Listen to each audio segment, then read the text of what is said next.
मध्य प्रदेश के इंदौर में आज से 3 दिवसीय प्रवासी भारतीय दिवस सम्मेलन की हुई शुरुआत। मध्य प्रदेश के मुख्यमंत्री शिवराज सिंह चौहान, केंद्रीय मंत्री एस जयशंकर, अनुराग ठाकुर और निशीथ प्रामाणिक ने दीप प्रज्वलित कर समारोह की शुरुआत की। प्रधानमंत्री नरेंद्र मोदी सोमवार को सम्मेलन का करेंगे उद्घाटन। केंद्रीय वित्त मंत्री निर्मला सीतारमण कोटा में एक क्रेडिट आउटरीच कार्यक्रम में लेंगी हिस्सा। वित्त मंत्री और लोकसभा अध्यक्ष ओम बिरला प्रधानमंत्री स्वनिधि योजना और मुद्रा योजना के तहत रेहड़ी पटरी वालों, लघु उद्यमियों और पशुपालकों को ऋण वितरित करेंगे। उत्तर भारत के कुछ भागों में शीतलहर का प्रकोप जारी। कड़ाके की ठंड के चलते सामान्य जनजीवन हुआ अस्त व्यस्त। घने कोहरे के चलते सड़क, रेल और हवाई यातायात बाधित।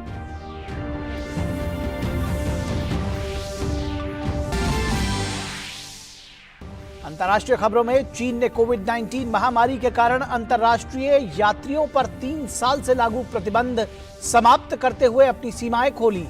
चीन में प्रवेश करने वाले यात्रियों को अब नहीं रहना होगा क्वारंटीन।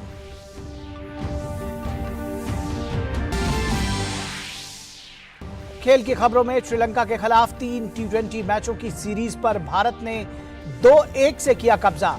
राजकोट में कल खेले गए तीसरे मैच में दर्ज की धमाकेदार जीत। 51 गेंदों में 112 रनों की नाबाद तूफानी पारी खेलने वाले सूर्य कुमार यादव बने जीत के नायक।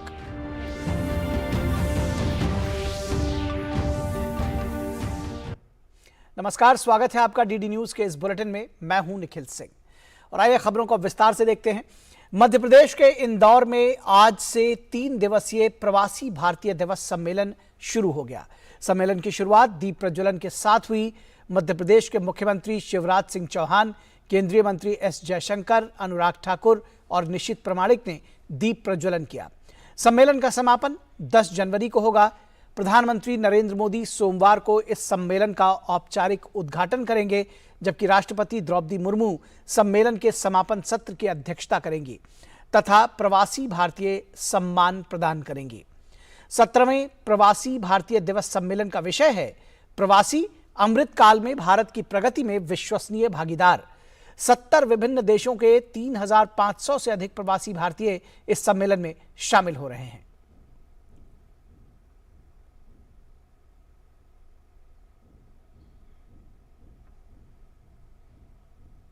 और इस अवसर पर केंद्रीय मंत्री अनुराग सिंह ठाकुर ने कहा कि भारतीय मूल के प्रतिभाशाली दिमागों ने दुनिया भर के टेक पावर हाउसों में अपनी प्रतिभा के साथ एक अपनी निष्ठा और प्रतिभा का लोहा मनवाया है।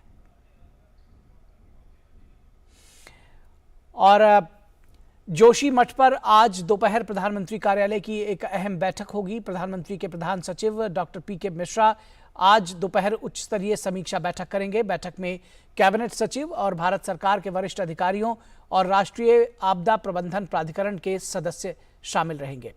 जोशीमठ के जिला पदाधिकारी भी वीडियो कॉन्फ्रेंस के माध्यम से उपस्थित रहेंगे। उत्तराखंड के वरिष्ठ अधिकारी भी वीसी के माध्यम से समीक्षा बैठक में शामिल होंगे।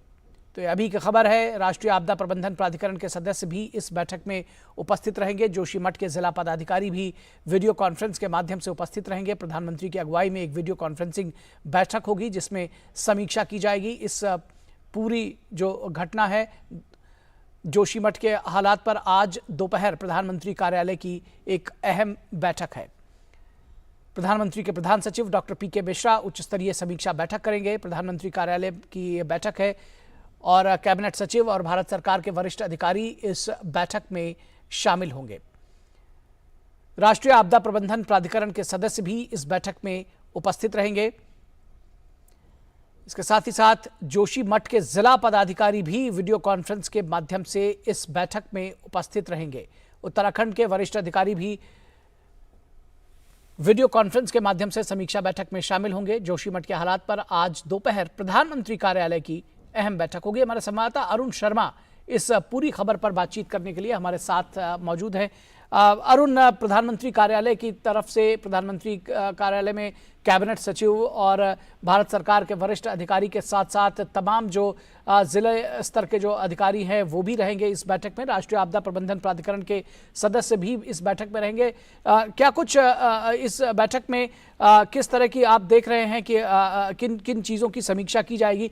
कल हमने देखा था कि मुख्यमंत्री धामी भी घटनास्थल पर उन्होंने दौरा किया था और उसका जायजा लिया था। आज ये बैठक किस तरह की समीक्षा करेगी? देखिए, बहुत ही इम्पोर्टेंट मीटिंग होने जा रही है जोशीमठ को लेकर के। आपने दर्शकों को बता दें कि जो principal secretary to prime minister हैं, The person you are speaking with, please stay.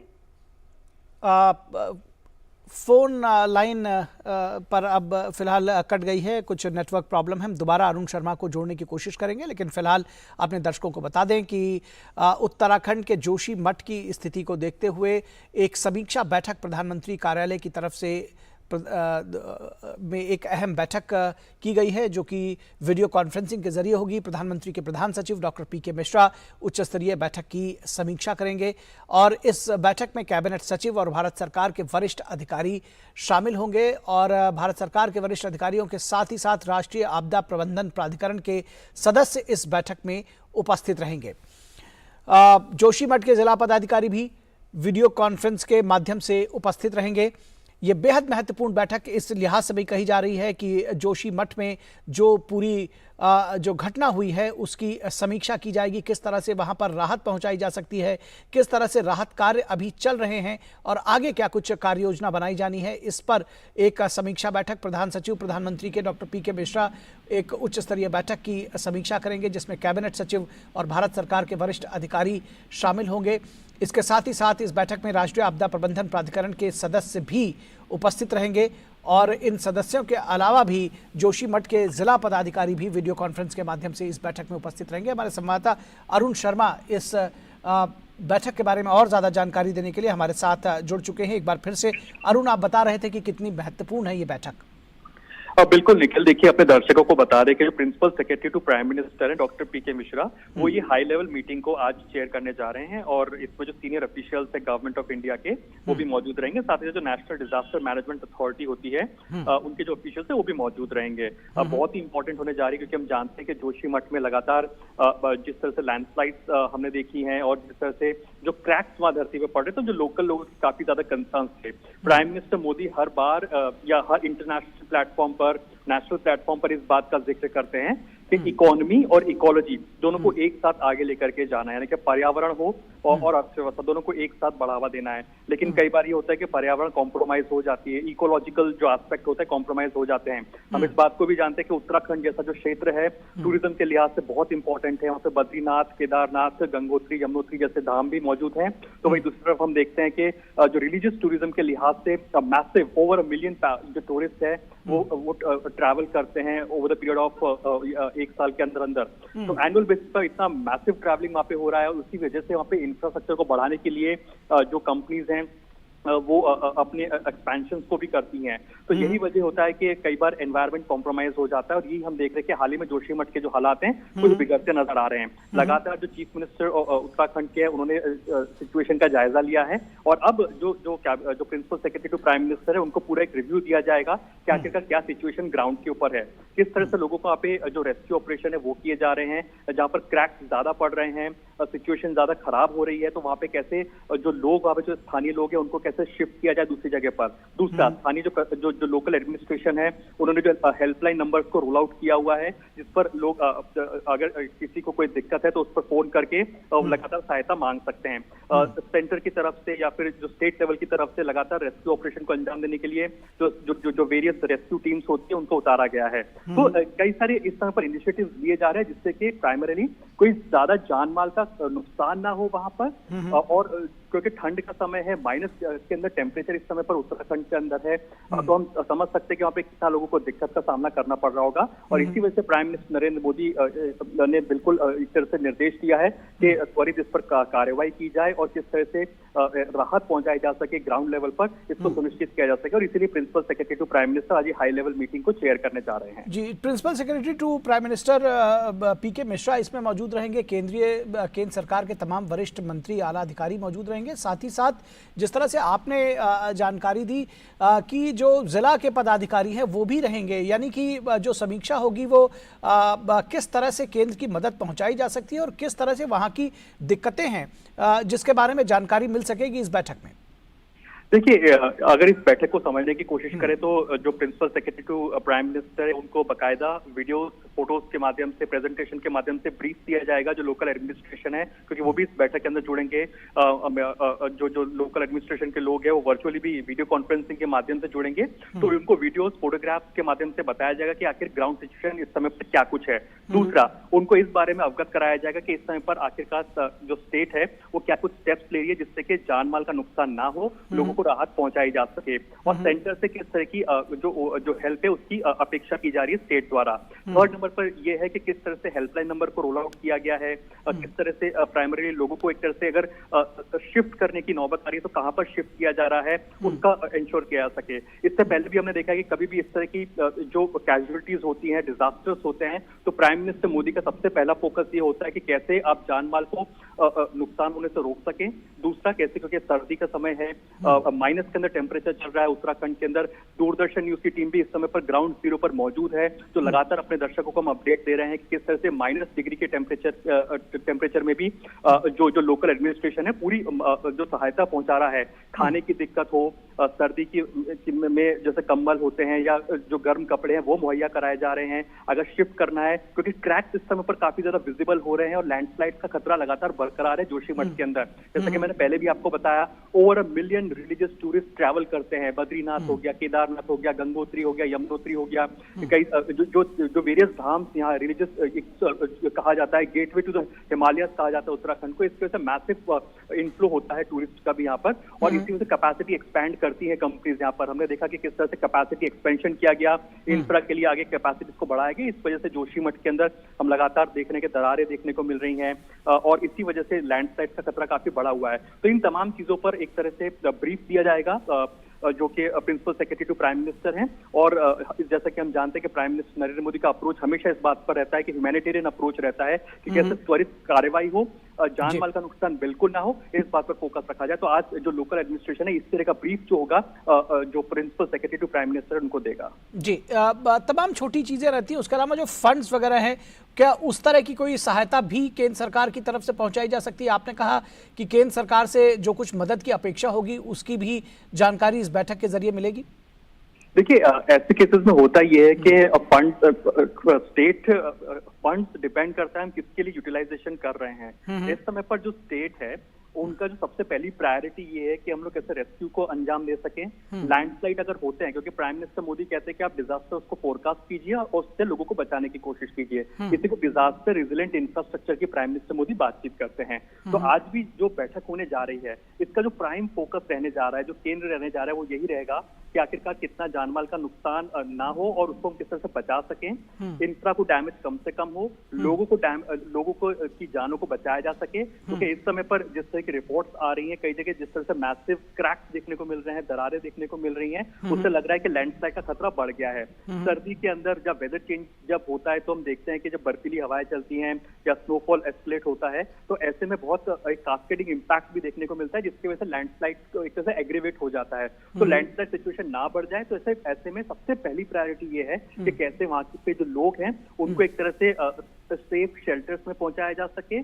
अगर जानमाल का नुकसान रोक दिया जाता है तो इंफ्रास्ट्रक्चर जो डैमेज हो रहा है उसके लिए बात की रिव्यू बैठक होती है। लेकिन इस समय पर जो प्राइम फोकस रहेगा वो फंड्स के ऊपर ना रह करके इस बात पर रहेगा कि कैसे त्वरित कार्रवाई हो सके, कैसे सेंटर और स्टेट का बेटर कोऑर्डिनेशन हो सके, स्टेट की क्या कुछ डिमांड है इस समय पर जिसको सेंटर पूरा कर सकती है रेस्क्यू ऑपरेशन को अंजाम देने की दिशा के अंदर। अगर फ्यूचर लैंडस्लाइड होते हैं यहाँ पर या लैंडस्लाइड एग्रीवेट हो जाते हैं यहाँ से तो किस तरह की रणनीति होगी स्टेट की इस समय पर और सेंटर किस तरह से मदद मुहैया करा सकेगा। तो इन तमाम चीजों चीजों का एक खाका तैयार किया जाएगा, एक प्रेजेंटेशन दी जाएगी, वीडियोज और फोटोज के माध्यम से ये बताया जाएगा जो प्रिंसिपल सेक्रेटरी को कि सिचुएशन कितनी ग्रेव है इस समय पर, कितनी कंसर्निंग सिचुएशन है इस समय पर। इन तमाम चीजों की जानकारी इस समय पर जो डॉक्टर पीके मिश्रा इनको दी जाएगी और इसी वजह से हाई लेवल जो ऑफिशियल मीटिंग है इसको चेयर कर रहे हैं इस समय पर। और तमाम जो लोकल लेवल पे जो एडमिनिस्ट्रेशन होता है उनके ऑफिसर्स भी जुड़ेंगे ताकि वो ग्राउंड सिचुएशन को बहुत क्लैरिटी के साथ में, बेहतरी के साथ में प्राइम मिनिस्टर ऑफिस को बता करके ब्रीफ कर सकें, जिससे कि फ्यूचर जो त्रासदी अगर होती है तो उनको हम रोक सकें, लगाम लगा सकें। जी, एक बात ये भी समझना चाहेंगे, जिस तरह से कल मुख्यमंत्री ने पुष्कर सिंह धामी ने वहां पर दौरा किया और आम लोगों से बातचीत की, इस बात का आश्वासन दिया कि सरकार उनके साथ खड़ी है। आज की इस बैठक से इस बात का भी अंदाजा लगाया जा सकता है कि न सिर्फ राज्य सरकार बल्कि केंद्र सरकार भी इसमें कंसर्न है, प्राइम मिनिस्टर स्वयं इसको लेकर कंसर्न है और प्रधानमंत्री कार्यालय की तरफ से ये बैठक आयोजित की जा रही है। लोगों को अगर हैंड होल्डिंग की जरूरत पड़ेगी वो दी जाएगी, जिस भी तरह की मदद है वो दी जाएगी। ये कहीं ना कहीं संदेश ये भी है इस बैठक से। बिल्कुल है। और ये देखिए, ये होता ही है क्योंकि प्राइम मिनिस्टर मोदी जब खुद चीफ मिनिस्टर थे तो उन्होंने कच्छ का जो भूकंप आया था वो झेला था। उन्होंने देखा था कि कच्छ में जब भूकंप आया था, जब डिजास्टर्स आते हैं तो कितनी बुरी हालत हो जाती है, उस समय पर कितना मुश्किल होता है रेस्क्यू ऑपरेशन को अंजाम देना, फूड सप्लाईज को इंटैक्ट रखना, कम्युनिकेशन को इंटैक्ट रखना बहुत इंपॉर्टेंट हो जाता है।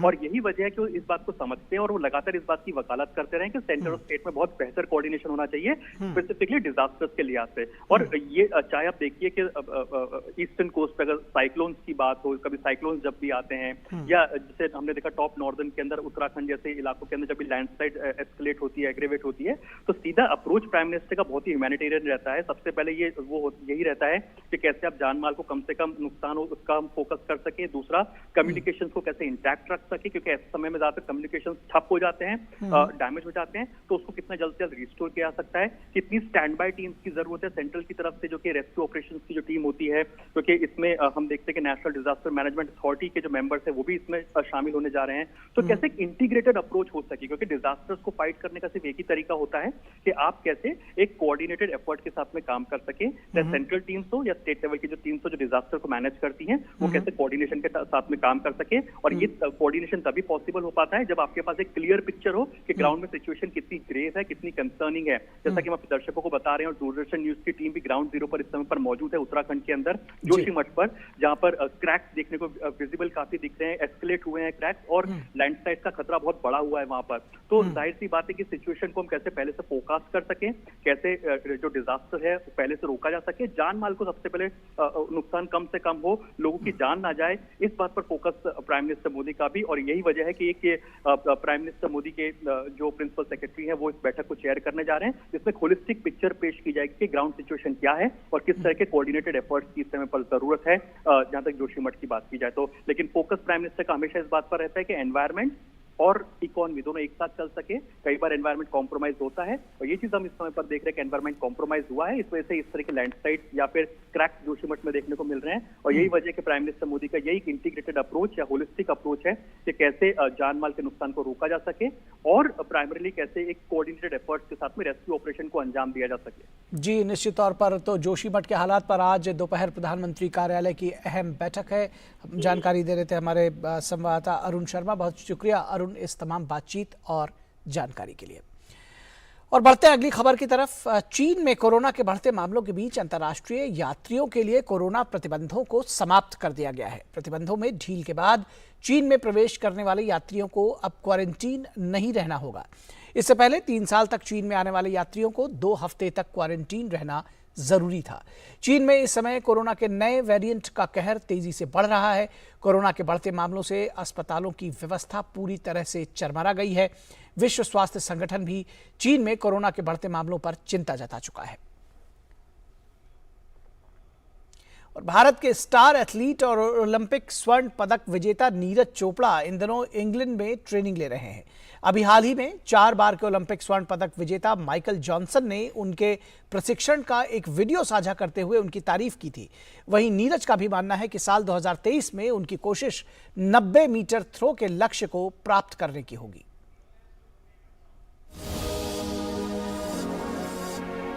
भारत के स्टार भाला फेंक खिलाड़ी और ओलंपिक स्वर्ण पदक विजेता नीरज चोपड़ा नए साल की नई चुनौतियों के लिए मैदान पर जमकर पसीना बहा रहे हैं। नीरज की कोशिश इस साल खेले जाने वाले तमाम अंतर्राष्ट्रीय मुकाबलों में अपना सर्वश्रेष्ठ प्रदर्शन करने की होगी। शनिवार को आयोजित एक ऑनलाइन प्रेस कॉन्फ्रेंस में नीरज चोपड़ा ने कहा कि इस साल उनकी कोशिश 90 मीटर के थ्रो को हासिल करने की होगी। भाई सुशील पूछते हैं कि आपके कुछ पर्सनल गोल्स 2023 के लिए, कुछ रेजोल्यूशंस अगर आपने बनाए और शेयर करना चाहोगे आप। पर्सनल तो गोल कुछ ट्रेनिंग से उससे है कि भाई कुछ ट्रेनिंग में मुझे चीजें बेटर करनी है और ज्यादा, और कोशिश यही करूंगा कि इस साल अपना पर्सनल बेस्ट करूं, जैसे 2022 में भी मेरा पर्सनल बेस्ट हुआ था, तो इस साल भी, और होपफुली आप सभी का जो 90 मीटर का वो है वो भी वही कोशिश रहेगी कि पर्सनल बेस्ट करूं इस साल। मैदान पर नीरज चोपड़ा की मेहनत को हर कोई सराह रहा है। अभी हाल ही में 4 बार के ओलंपिक स्वर्ण पदक विजेता माइकल जॉनसन ने नीरज चोपड़ा के ट्रेनिंग का एक वीडियो शेयर कर लिखा कि नीरज चोपड़ा की ओर से कुछ और अद्भुत एथलेटिक्स। नीरज चोपड़ा ने प्रेस कॉन्फ्रेंस में माइकल जॉनसन के ट्वीट पर प्रतिक्रिया देते हुए कहा कि उनसे अपनी तारीफ सुनना अच्छा लगा। बहुत अच्छा लगता है, एक पॉजिटिव सी वाइब्स आई कि भाई, क्योंकि हम जेवलिन थ्रोअर है तो हमको भागना ही पड़ता है फास्ट, और हमारा रनअप वगैरह के लिए, तो वही है कि माइकल जॉनसन जैसे एथलीट ने उसके बारे में बोला तो बहुत ही बढ़िया लगा। और एक कोच था हमारा गैरी कैल्वर्ट, तो वो यही बोलता था कि हम जेवलिन थ्रोअर के साथ साथ हम एथलीट हैं, मतलब सबसे पहले हम एक एथलीट हैं। तो एथलीट का मतलब है कि आपको हर चीज में, तो जो भी काम हम करते हैं, चाहे कुछ भी करें, उसमें हम जंप करते हैं या स्प्रिंटिंग करते हैं या लिफ्टिंग करते हैं, तो सब हम परफेक्ट तरीके से उसको सीखें। देश में खेल को लेकर बदल रहे माहौल पर नीरज चोपड़ा ने कहा कि आज देश में खिलाड़ियों को सरकार की तरफ से पूरी मदद मिल रही है, जिसका असर अब मैदान पर भी साफ नजर आ रहा है। और इसमें मुझे लगता है कि अपना साई, टोप्स, फेडरेशंस बहुत अच्छे से काम कर रहे हैं। लीड्स के लिए अलग अलग जगह से जो है हेल्प के गेट खुल रहे हैं, मतलब कहीं ना कहीं बच्चों को स्पॉन्सरशिप मिल रही है और सपोर्ट मिल रही है, तो उसमें क्या है कि एक अलग एनर्जी के साथ वो अपना काम करते हैं, तो हर जगह से उनको हेल्प मिल रही है, और अपना जो है ऑल ओवर इंडिया में स्पोर्ट्स का बढ़ावा मिल रहा है, तो वो कहीं ना कहीं मुझे लगता है कि वो आगे आने वाले फ्यूचर में बहुत ही बढ़िया रहेगा। हम बिल्कुल बहुत ही बढ़िया करेंगे अगले ओलंपिक्स में, या जो भी अगले वाले जो भी गेम्स आएंगे। नीरज चोपड़ा के लिए साल 2022 यादगार रहा। नीरज का मानना है कि साल 2023 में भी वे अपना शानदार प्रदर्शन जारी रखेंगे, जिसके लिए वे मैदान पर जी तोड़ मेहनत कर रहे हैं। सुशील कुमार के साथ अभिषेक प्रसाद की रिपोर्ट, डीडी न्यूज। तो इस समाचार बुलेटिन में बस इतना ही। हमारी पूरी टीम को दीजिए इजाजत। नमस्कार।